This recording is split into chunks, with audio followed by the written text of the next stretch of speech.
And now it is my great pleasure to welcome our celebrity interviewer.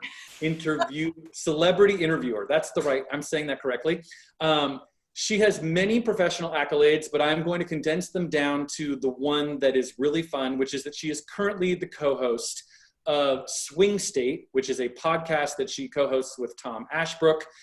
You should go find it, and it's really interesting. It is my great pleasure to welcome back, and so if you were here, you will recognize her if you were here previously. Please give a warm virtual welcome to Heidi Legg. Hi, Heidi, how are you? Hi, Ian. I'm going to miss you. This has been a fun 3 in a row interview series. Thank you so much.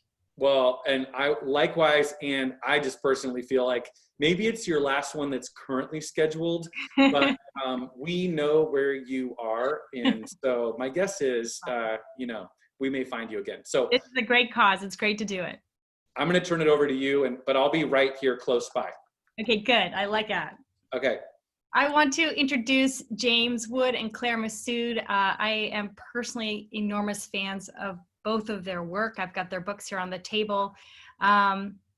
It's really lucky for us to have them together. They don't do interviews together very often. It's been a long while since they've done one. And their accolades are so long. I'm going to try and tell you a little bit about what I really appreciate about them. James has a wonderful way of looking at the world. His new book actually is called Serious Noticing. It's selected essays over the last 2 decades. It will publish this January in 2020. I'm personally very much looking forward to it. He wrote The Nearest Thing to Life, which was one of my favorites and beautiful essays. He's a renowned literary critic, essayist, and novelist, a professor of practice of literary criticism at Harvard University. And to be a professor of practice is quite a nod from Harvard. He is the recipient of the National Magazine Award in Criticism, author of several essay collections, the book Against God, and the study of how fiction works. It's a real honor to have James here with us tonight. So James, you can join us now on screen. Everybody wants to see you. And Claire Messud, as a contemporary peer of her time, there's no one who writes a sentence like Claire Messud. She has a talent that we are incredibly lucky to have in America. A renowned American author, senior lecturer at Harvard University in creative writing, a recipient of the Guggenheim and Radcliffe Fellowships and the Strauss-Living Award from the American Academy of Arts and Letters. She's the author of 6 works of fiction, including her most recent novel, The Burning Girl, and as a mother of a teenage girl, I really loved that. She's well known for creating ferocious and unusual female characters with vivid inner lives. To many of us, that's just the description of a woman. And her new book, Kant's Little Prussian Head and Other Reasons Why I Write, will be out this fall in 2020. An autobiography in essays, and I bought my pre-order copy today. So I'm really delighted to have you both here. Delighted to be here. Thanks, Heidi. Thank you so much for being here, and it's really exciting to be here for Well, as we all know that reading does affect children's lives in magical and important brain formation ways. And so I thought we'd start by saying, what are you reading right now? We all have this unusual and extraordinary moment in time. Some people are saying they can't read, they're too distracted. Others are just pouring through books. What are both of you reading? James, do you want to go first? Well, I just read and reviewed, actually, I think the review will come out in the New Yorker next week, a wonderful first novel called The Burning by an American writer originally from India. Her name is Megha Majumdar, and it's an amazing, I think it's an amazing book about the interactions of 3 protagonists following a terrorist incident in which a train gets set on fire at a railway station in Calcutta. It's when you're reviewing books regularly like me, a first novel can be you feel you have to sort of tread gently, treat it with kid gloves and so on, and you hope that it's going to be okay. This was the opposite. It was just a sensational book, I thought. The last week has been just swept up in reading that book and writing about it. And meanwhile, I'm somebody who always has too many books on the go. So I've been participating in Yi-Yun Lee. The writer Yi-Yun Lee has had an online book group through a publicspace.org, which everybody's reading War and Peace. I don't know if you guys have any friends who are reading War and Peace along with Yi-Yun Lee, but I'm one of them. And so every night at bedtime, I do my homework, and I'm loving, I read it 20 years ago, but I'm loving rereading War and Peace. But I'm also reading a couple of other books. One of them is a first novel by a Scottish writer who lives in the United States, and it came out a few months ago. And the novel is called Shuggie Bain, which is a sort of memorable and odd title, but it's the name of the protagonist. And the writer's name is Douglas Stewart, and it's set in Glasgow, in working class Glasgow in the 1980s and 90s, and it's pretty gritty, but it's very vivid and just memorable, really great. And I'm also rereading, because again, it's been decades, Janet Malcolm's In the Freud Archives, which is, of course, nonfiction and fascinating. I love it that you're rereading books. That's wonderful. It's like an old friend to go back to. James, how do you choose the books that you critique? I think a lot of people wonder, how do they cut through, and how do you find them, or are you assigned them? Right. So it's a bit of everything, really. Obviously, the magazine gets books, and they get advance notice of books, so they have things on their radar, and they send me. The New Yorker, they send me a list, usually for books 4 or 5 months ahead, because they can look at the publishers' catalogs. So they'll send me a list, and I sort of pick through that list and see what's interesting.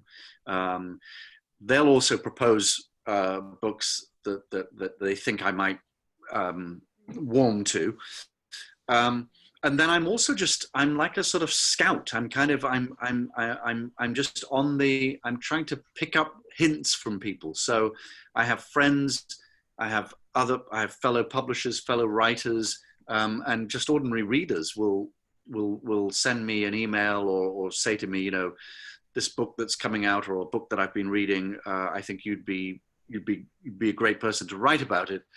So I just try to sort of stay alive to those sorts of hints. A couple of writers that I've written about in the last sort of, 8 or 9 years, who've both of whom have had a lot of attention, Elena Ferrante and Carlo V. Knausgaard, came to me that way. Knausgaard, the publisher actually sent me, a very small publisher called Archipelago Books, sent me a proof of the first volume of my struggle and said, this seems to me the kind of thing that you'd be interested in. And in the case of Elena Ferrante, a writer friend of ours who'd read one of her earlier novels well before the Neapolitan Quartet, said, likewise, I think that she's your kind of writer. And so I ended up writing about my brilliant friend. I have to ask, were you one of the first people to review Knausgaard? I was, yeah. Wow. Yeah, I was. I think actually in the case of Knausgaard and Ferrante, I think those, it doesn't always happen. It often doesn't happen. But in those cases, there was a certain synergy, I think, going on, and between the review I wrote and what had been going on anyway. Say in the case of Knausgaard, right? He'd already sold, I think, 500,000 copies in Norway, which only has about 6 million people in it. So an extraordinary percentage of the Norwegian population had read Knausgaard. Anyway, that combination of the pump being primed and the fact that I wrote a review when I did in the New Yorker, I think did sort of set things off for the American market. Well, Claire, I have to say you had a wonderful piece in Lit Hub this weekend, and you share that you're working with your French grandfather's 1,500-page handwritten memoir, which he wrote for you and your sister. I'm going to hold up my Claire books because I'm such a fan. So I can't wait to see what's next. What are you discovering? Can you hear me, Claire? I can. It was sort of breaking up, but I think you're back with me now. Yeah, what are you discovering as you're going through his memoir that he's left for you and your sister? What are you discovering, and what are you finding, and what's inspiring you, and where's the muse? Well, it's a funny thing. I was saying to a friend, it's a blessing and a curse both, right? To have this extraordinary document that my grandfather left. It's 1,500 pages, handwritten with telegrams and letters and photographs and other documents stuck in, and it covers from 1928 to 1946. So it's in the run-up to the Second World War and the Second World War. So I think you can see now. So on the what's on the right of my screen is my grandfather's a page from my grandfather's memoir with my notes, and then the two photographs of that's his diplomatic passport from the war era from Lebanon. He was the naval attaché, the French naval attaché in Beirut before the war, and so when he needed to cross Europe, he was leaving from Beirut in 1941. To get back across, he went back to North Africa, and all the stamps of crossing occupied Europe are there on the next page. But the stories, I mean, they're just these extraordinary stories. Some of them to do with the war, and others are just he was in Dakar in the middle of the war, and somebody came up and said, have you met the guy called Messud? And he discovered a half-brother that he had never known. His father had left the family when he was a kid, and he didn't know he had a half-brother. And they met in the middle of the war in Dakar in Senegal, and where that half-brother was living and had married an English woman from an English family that lived in Senegal and ran a shop, and he was running a shop in Dakar. So, go figure. I mean, there are all kinds of stories like that. Do you think you're going to turn this into fiction, or do you think you'll go with nonfiction? Have you decided yet? Or are you still at the researching it? Well, I think I've read my grandfather and taken notes. As you can see, I've taken notes. That for me, there's really there's almost too much information, too many great stories. So and in some other ways, some of it is written very specifically for my sister and me. It's not really for an audience, so wider audience. So I'm trying to sort of navigate a path that is doing honor and justice to my grandfather's narrative, and yet in some way to liberate some of the stories from it's like taking a jewel out of its setting. I mean, you can't I couldn't sort of edit and publish the 1,500 pages as they are, because I don't think it would be interesting to enough people. Well, and I think a lot of us we love to see, as I say, your sentence. So I think I can't wait to see what you do with it. What's interesting to me is before this interview, James was telling us what he's thinking about writing about, and the total opposite. You have no information, James, on your father's past. And as we all sit in this moment where we're estranged because of either borders being closed or travel unavailable, or your parents may just be down the road, but you can't see them because of quarantine. It's interesting that you're both looking at these sort of family pasts. And James, maybe you can talk to us a little bit about what you're thinking of doing around your dad. Right. No, it's true. Claire has sort of voluminous quantities of documentation, letters, and the like, and is using those for fiction. And the project that I'm currently thinking about is to write about my father, who is still alive. He's 92. Birthday. He's 92 today, in fact. I want to write about him and his relation to his parents, who, as far as I can tell, he essentially cut off and stopped seeing sometime in the 1960s, not long after the birth of my elder brother. and he never saw them again. And he did the same with his sister, my aunt. So I have a whole paternal family of grandparents and an aunt who I never knew. And growing up for us, for me and my siblings, I mean, that was always, we were always aware that it was strange that there was a whole half of the family that was missing. But we kind of learned not to talk about it because we could see that our dad never talked about it. And we assumed, like children do, that the explanation was the worst sort of explanation, that there was some kind of trauma or abuse and so on.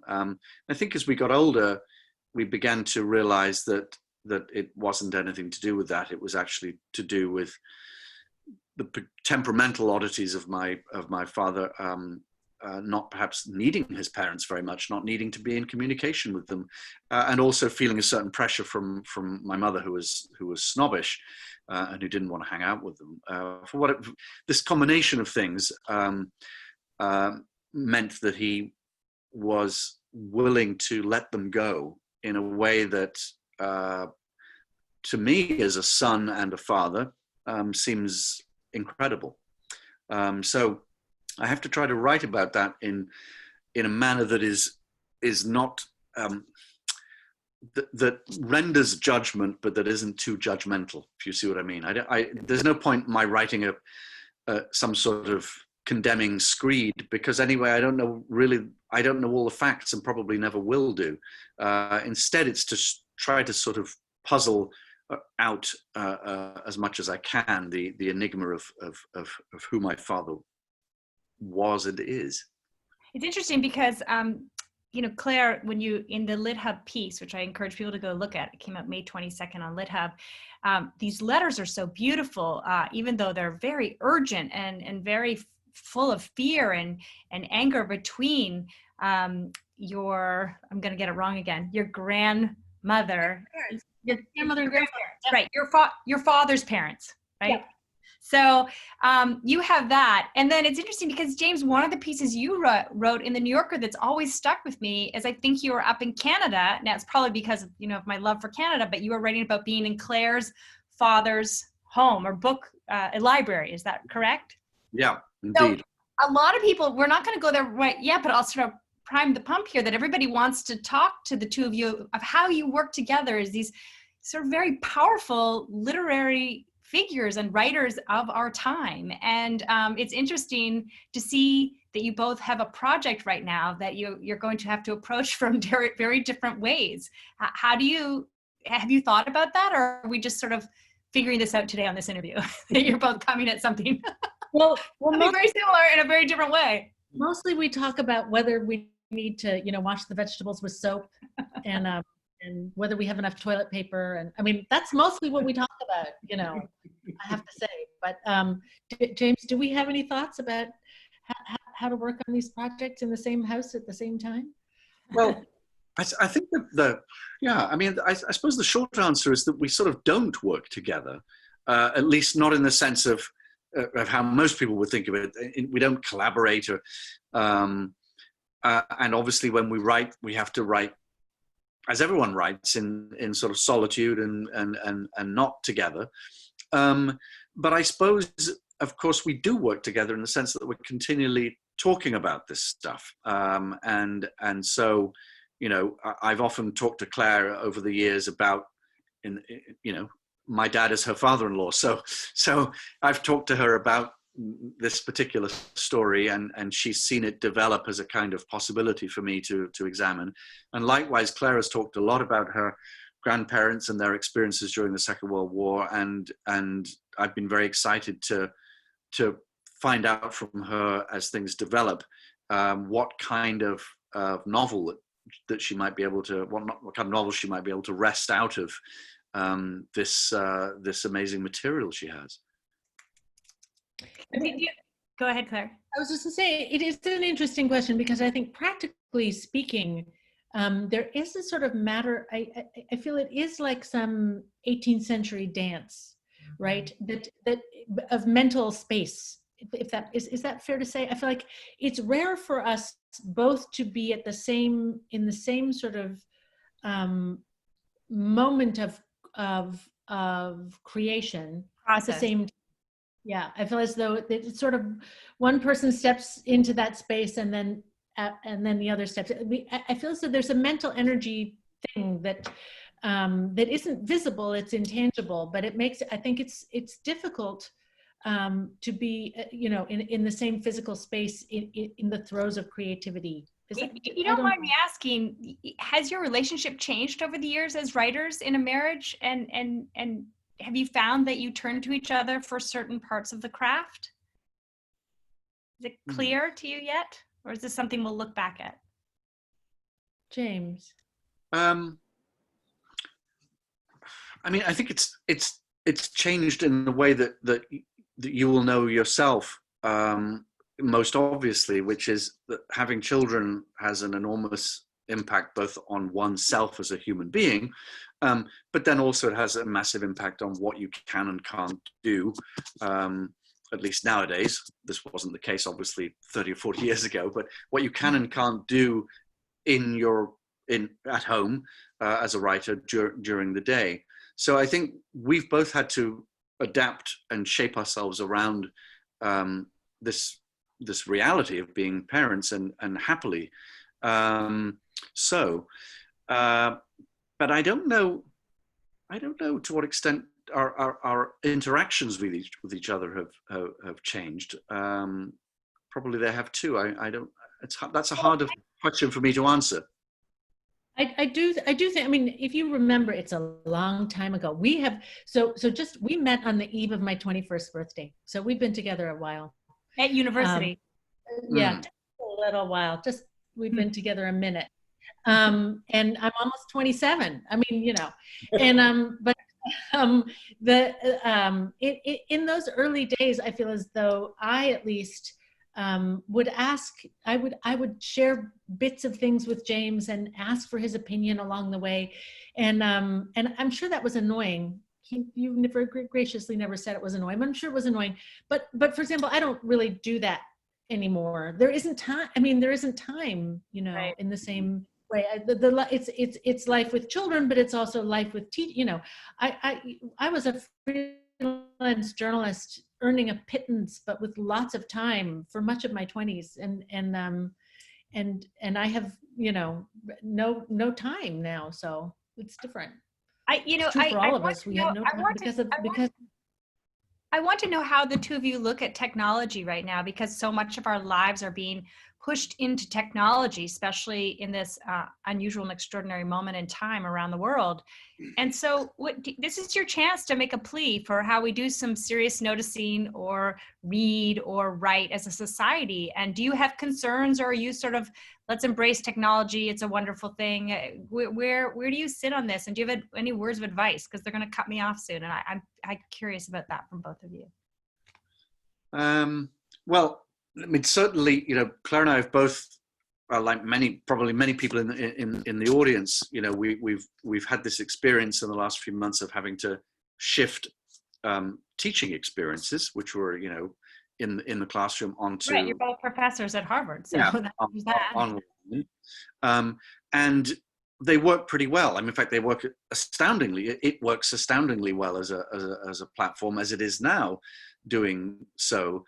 But you have to register what's lost too, and I absolutely don't believe this kind of thing that you're hearing about how when the pandemic is over, no one will want to be in classrooms anymore and we'll all just be online. That's not my experience, and it's not the experience of the students either, who also have registered the profound loss that's happened in the last few months.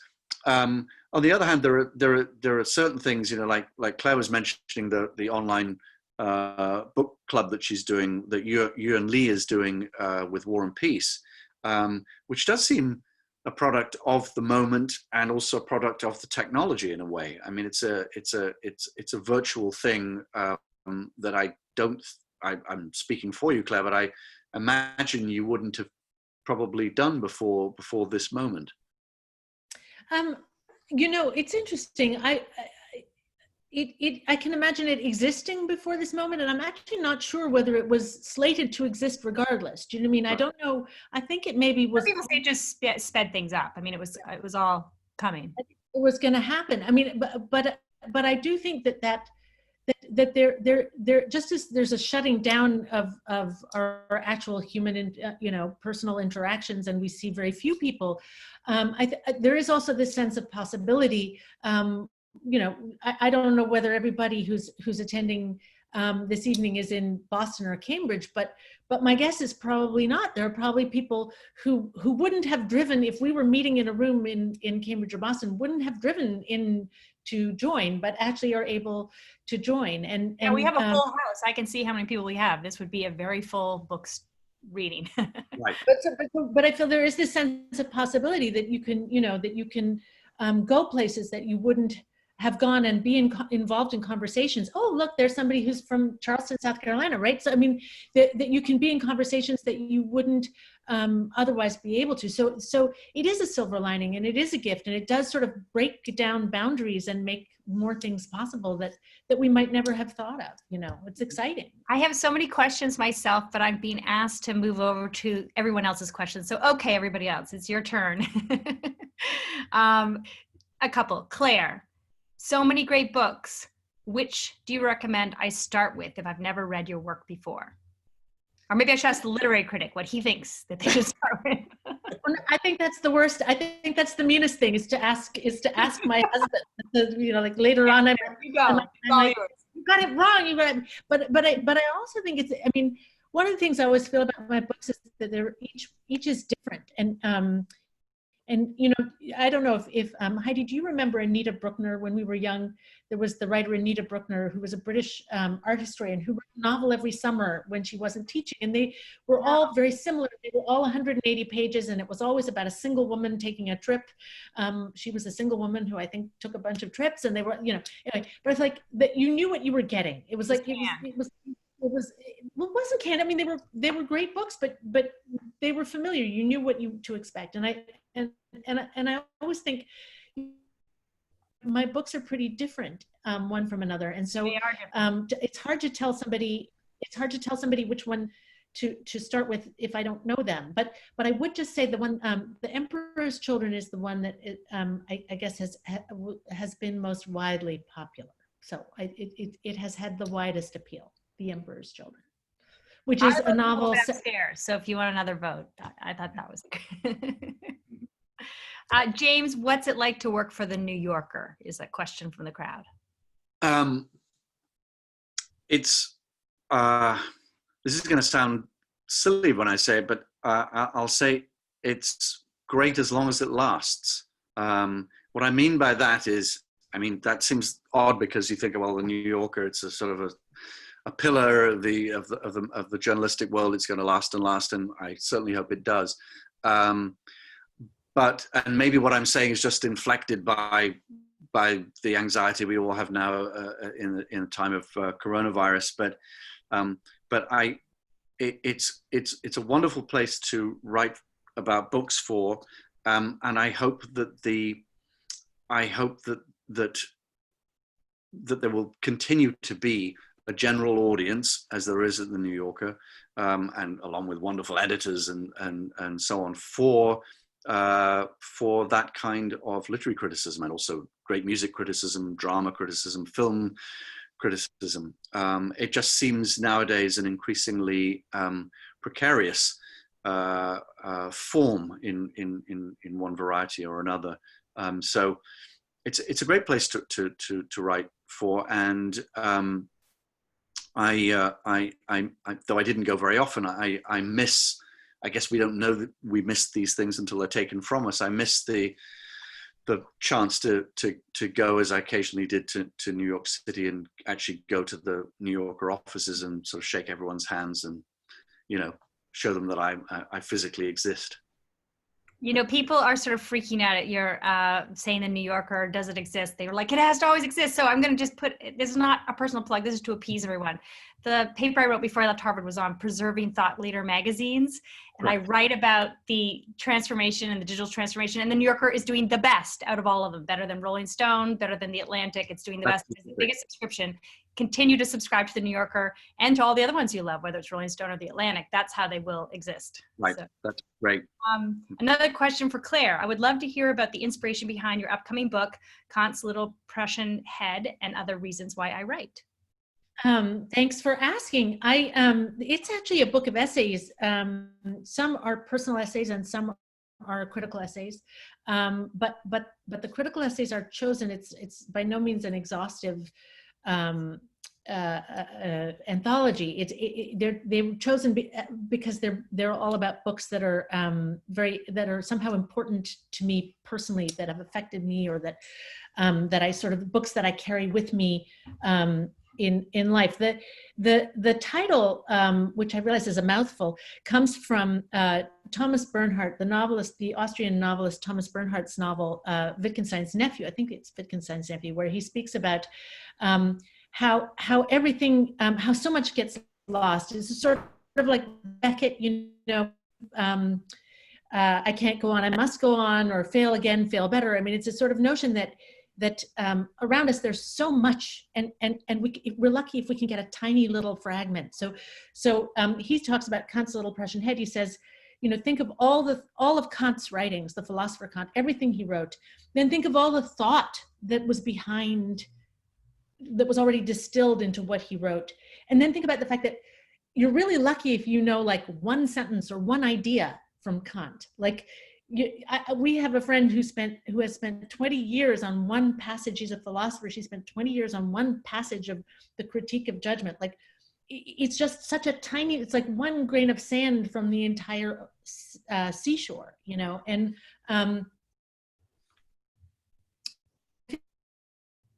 literature is, and on the one hand, it's sort of futile. Why bother? It's one grain of sand from the entire seashore. And on the other, the fact that language and words and writing can convey human experience across time, across cultures, from inside my head to inside your head, across centuries. I feel like I'm a real huge nerd about it. Like, that's incredible. That's more incredible than the internet.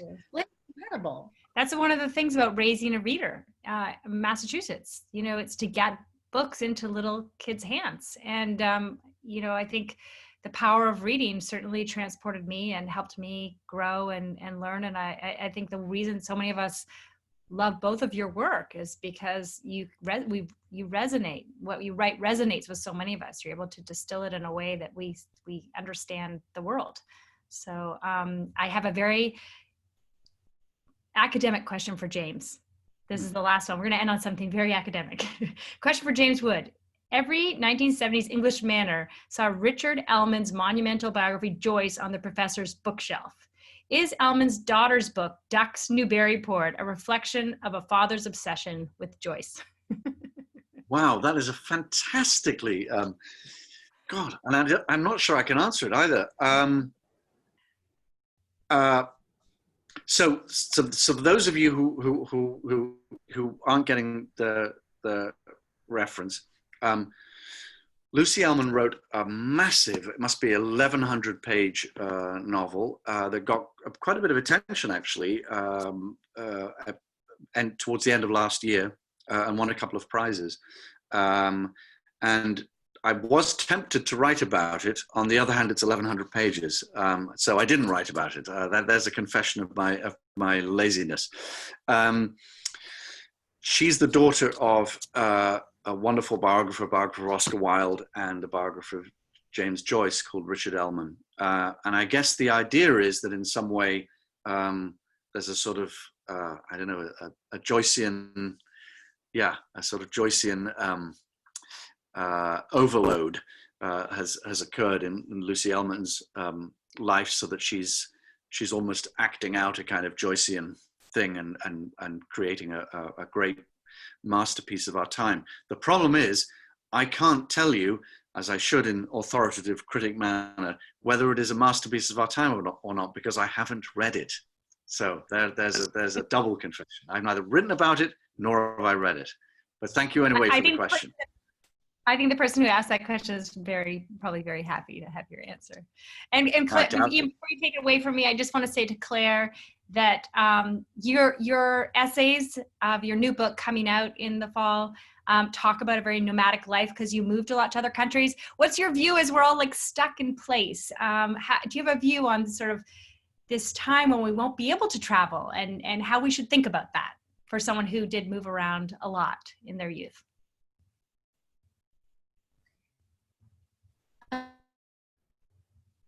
I'm sorry, you broke up a tiny bit there. Your essays that we're going to read this fall are going to be all about your sort of nomadic life and childhood of living in many countries, from Australia to Canada to the US. Now we can't move. Do you have words of wisdom for us? Yeah, I don't know if I have words of wisdom, but I certainly think that that's what books do, and that's certainly my essays are about a peripatetic childhood. We moved around a lot when I was a kid, but reading generally is about taking us all over the world without leaving our living rooms, and that's one of the many joys that it brings. Is to take us around the world. Yeah. Do you mind? I'm gonna actually ask you one final question, if that's okay, Heidi. Yeah, do it. So, first of all, on behalf of all of us who've been sitting here listening, thank you. And James, you mentioned earlier that writing is sort of ultimately this solitary, separate thing. And even though the two of you are these very accomplished writers living in one place together, that you don't write together. But I'm struck that you both seek out reading with others. Claire, you're currently reading in this group that you've talked about, War and Peace. And James, it occurs to me that you professionally read with hundreds of thousands of people. You read and then you write about it. So you're sort of in conversation. And I wonder, just to now tie it all the way back to that peripatetic young childhood, who read with you when you were a child? And is there any wisdom you would have for us about reading together, reading with others, that maybe comes out of your own childhood experience or your other experience? So it was my mom who read with me. I don't think my dad read much. It was the 70s. It was dads weren't reading much. It was my mom, and I would just say I have this very powerful memory of the first time I could read something, and it was a book about Farmer McDonald and his apples, and it was a book that my mom had read to me over and over again at bedtime, and I was sitting on my bed with the book, and I suddenly realized that I could do it myself.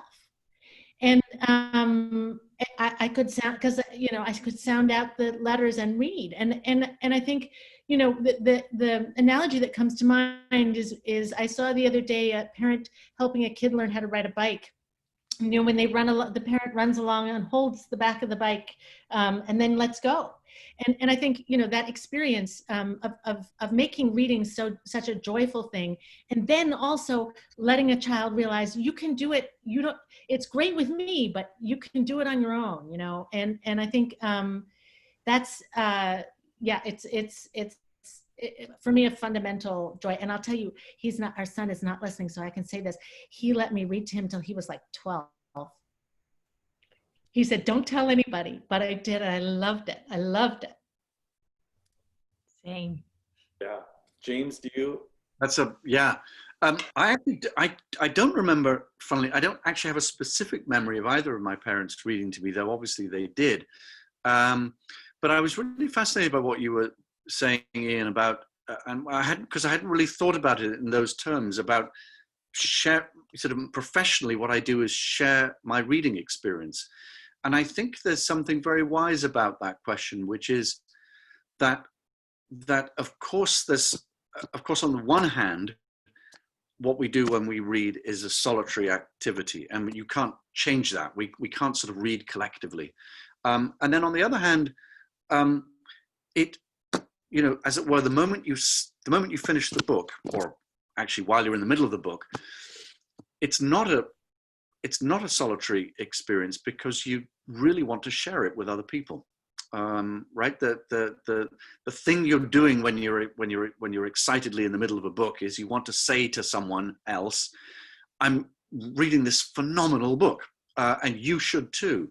And I think that impulse, that actually very simple impulse, which is, I have this experience and I'd like you to share it, is really what teaching is, good teaching, and really what criticism is too. Right?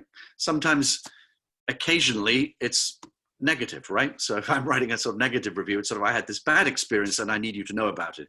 But generally speaking, it's the other way around. It's I want to bear witness to something and share it with you. And here I'm going to point at it at this point and that point and that point, and make it palpable to you.